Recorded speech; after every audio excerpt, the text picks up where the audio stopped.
welcome to the deep dive. Mm. Have you ever stopped to really think about sleep? I mean, it's roughly 1/3 of your entire life, just gone, seemingly. Yeah. It's a huge chunk of time. And for a lot of us, it's still kind of a mystery. We tend to think of it as just rest, a time when everything just shuts down. Yeah. But today, we're doing a deep dive into something more profound, the surprising link between sleep and your subconscious mind. We're pulling back the curtain. Our mission, really, is to dig into the sources you've shared, pull out the most fascinating bits, the practical stuff, too, and show you that sleep is way more than just hitting pause. It's actually a really active, powerful state. Loads of potential for your life. It really is. Sleep is, well, it's universal, isn't it? We all do it every night. But what's actually happening under the surface, it's much more complex, much more impactful than just physical recovery. There are definitely deeper layers we're going to explore here, way beyond just getting your 8 hours for the body. Okay, so let's unpack this right away, this common idea that when we sleep, our bodies just power down, like a computer on standby. But the research we looked at for you today, it really pushes back against that, doesn't it? Yeah, it does. What's fascinating is this idea that nothing rests in sleep. It's actually pretty accurate for a lot of our body. Think about it. Your heart, your lungs, all those vital organs, they keep going. If you ate before bed, your body's still busy digesting, assimilating that food. Skin's perspiring, hair and nails are growing, so it's definitely not a complete shutdown. It's a time of pretty intense internal activity. And the real driver behind all this, Yeah. according to these insights, it's your subconscious mind. They describe it as this deeper intelligence that, well, it literally never rests, never sleeps. It's always on, always active, controlling those fundamental life processes and our intuition, too. That's exactly right. And it's in that subconscious state, without the conscious mind getting in the way with all its distractions, that's where healing can happen faster. And it's also often during sleep that we get these remarkable answers. Solutions just pop up. Which brings us neatly to Dr. John Bigelow. He's described as a famous research authority on sleep. His findings were, well, pretty out there for his time, weren't they? He was looking at why we sleep. Beyond just the physical, what did Bigelow actually find that shook things up? Well, Bigelow's observations were quite detailed. He found that even the nerves linked to our senses, eyes, ears, nose, taste buds, they stay active. And the brain's nerves, incredibly busy during sleep. And he connected all this activity to his core belief about why we sleep. He saw it as a profound abstraction to our higher nature, a time when we become, and this is his phrase, a participant in the wisdom and foreknowledge of the gods. So he's suggesting our minds are doing much more than just resting. They're like connecting to a deeper, more intuitive part of ourselves. Yeah, and he really doubles down on that. He says, no part of a man's life deserves to be considered more indispensable to its symmetrical and perfect spiritual development than while he is separated from the phenomenal world in sleep. That really flips the script, doesn't it? He's basically saying sleep isn't just optional downtime. It's crucial for our inner growth, our wholeness. It's like dedicated time for spiritual development, pulling away from the everyday world. Vital for accessing that higher nature he talks about. Right. And if you link this to the bigger picture, some of these writings even compare sleep to prayer. They suggest our conscious mind gets tangled up in, the vexations, strife, and contentions of the day, all the daily worries and arguments. So the idea is, by stepping back from that constant noise from our senses, from the outside world, what they call sense evidence, we can quietly connect with that inner subconscious wisdom. It's sort of like becoming asleep to the world of the senses, but fully alive to the wisdom and power of your subconscious mind. That's a really compelling image of sleep's active role. But what about the flip side? What happens when we don't get enough of this vital process? Our sources then shift gears, talking about the serious downsides, things like, irritability, moodiness, even depression. Yeah, Dr. George Stevenson from the National Association for Mental Health puts it bluntly, all human beings need sleep, period. And the consequences of severe sleep deprivation, they can be really serious. Medical research has shown that severe insomnia has preceded psychotic breakdown in some instances. So it's heavily emphasized that you get spiritually recharged during sleep. Adequate sleep is just essential to produce joy and vitality in life. But the effects go even deeper, and some of this research is, well, it's quite arresting. Robert O'Brien in the Reader's Digest talks about these startling effects found in experiments at the Walter Reed Army Institute of Research. Right, those Walter Reed experiments. They had over 100 volunteers, military and civilian, kept awake for up to 4 days straight. What they found was, well, the tired brain gets so desperate for sleep it'll basically sacrifice anything to get it. After just a few hours of missed sleep, people started having these tiny fleeting naps. They called them lapses or micro sleeps. They'd happen like 3 or 4 times an hour. Eyelids droop, heartbeat slows down, just for a second or two. But as the sleep debt grew, these lapses got more frequent, lasted longer, maybe 2, 3 seconds. And here's the kicker. The subjects just couldn't fight them off, even when they absolutely had to stay alert, like piloting an airliner in a thunderstorm. Imagine that. Wow.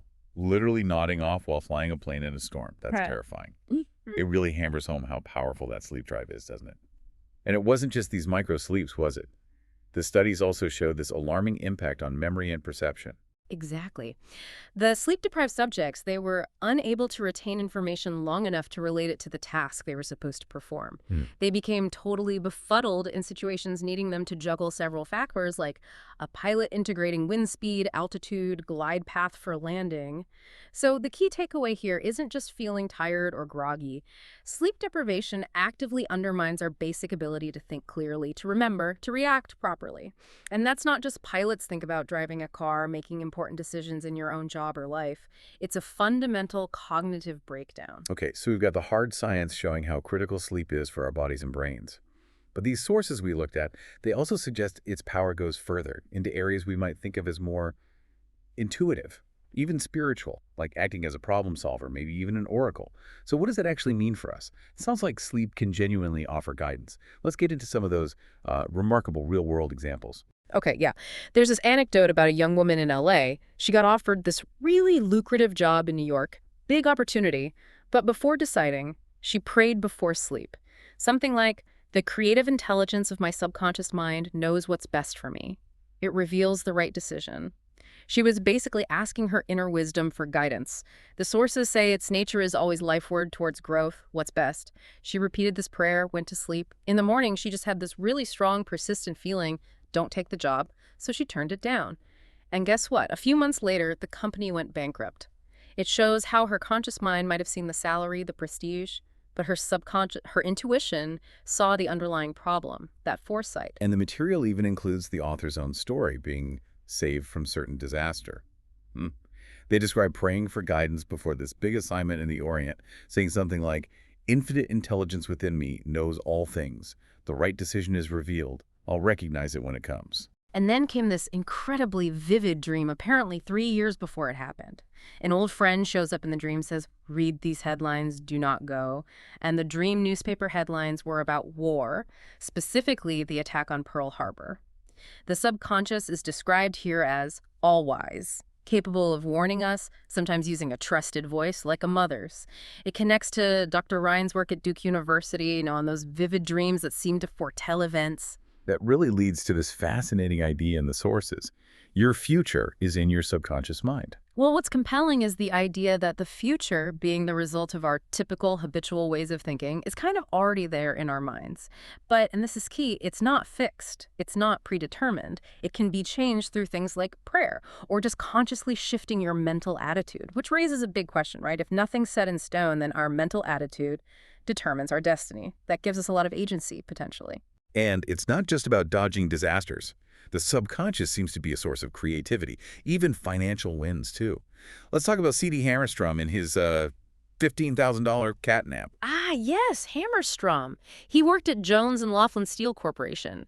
The engineers there were totally stumped by this faulty switch on a new machine. They'd tried fixing it like 11 or 12 times. Nothing worked. Hammerstrom was obsessed with the problem, thought about it constantly. Then one afternoon, he decides to take a nap. But before drifting off, he consciously focused on finding the solution. And boom, he has a dream where the perfect design for the switch is just lived out clearly. He woke up, sketched it straight away, and that little nap earned him a $15,000 check. Apparently the biggest award the company had ever given an employee for an idea back then. Incredible. And then there's the academic world. Dr. H.V. Helprecht, an Assyrian professor at the University of Pennsylvania. He had a remarkable dream, too. Yeah, Helprecht was really struggling. He had these 2 tiny agate fragments, thought to be old Babylonian finger rings, but he couldn't make sense of them. Totally exhausted, he goes to bed, and he dreams. In the dream, this tall priest figure leads him into a temple treasury room and tells him basically, those 2 fragments, they belong together, and they're not rings, they're pieces of an earring worn by a statue of a god. He woke up instantly, went straight to the fragments, checked them against the dream info, and it was true. Problem solved. It's another clear example, the sources say, of the subconscious mind's creative power. It just knew the answer. And we can't forget Robert Louis Stevenson, the famous writer. He apparently had a system for getting his subconscious to work for him while he slept. Oh yeah, Stevenson was known for his vivid dreams. He actually made it a habit every night before sleeping to give his subconscious specific instructions, like asking it to evolve stories for him. For instance, if he needed money, his command might be something like, give me a good thrilling novel which will be marketable and profitable. He even called his subconscious his little brownies, these helpers who, he said, can tell me a story piece by piece, like a serial, and keep me, its supposed creator, all the while in total ignorance of where they aim. It's pretty amazing how directly he seemed to tap into that creative source. Right, so we've seen all this incredible potential healing, foresight, creativity, problem solving, all happening while we sleep. The big question for you listening is obviously, how can you start tapping into this power? The insights we've reviewed offer some really practical tips, these aids to the wonders of sleep. Absolutely. There are some specific, actionable things you can try. Like, if you worry about waking up on time, just suggest the exact time you want to wake up to your subconscious before you sleep. Apparently, it doesn't need an alarm clock. For healing, the advice is to practice forgiveness. Forgive yourself, forgive everyone else before sleeping. This is said to speed up the healing process. If you're troubled by something, the idea is to still the wheels of your mind, calm down, and think about the wisdom and intelligence already inside you, in your subconscious, ready to help. You sort of claim that infinite intelligence is guiding you. And for creative work, if you're, say, writing a book or working on an invention, you should speak to your subconscious mind at night. Boldly claim that its wisdom and power are guiding you, revealing the perfect idea. And for anyone out there who struggles with actually getting to sleep, with insomnia, these teachings offer a specific, powerful prayer. It starts very physically.